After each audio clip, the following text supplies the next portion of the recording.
Assalamualaikum yurtdoshlar. Shimizda kime ko'y, ko'chkar, sadaqalar, yana bola ko'ylar kerak bo'lsa, bizda bo'yda Shabot tumanida shu teritoylarda dastlabkilar baynan har xilisidan bor.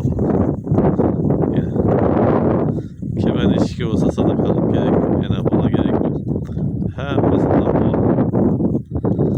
Aytganingizni to'p beramiz. Eğer mezun Shabotda bo'lsa, dastlabki biz bo'ladi. 2-3 narsangiz uzoqroq olib borib beramiz sizga. Ko'proq yo'llara olib borib beramiz. Yine her xilisidan bor. Kimə işi kerak bo'lsa, telefon so'rayversizlar. Telefon nomerlerimiz 90 924 7202. Yine kozularımızdan var, enabalardan var, her xilisinden var. Hepsi getib var.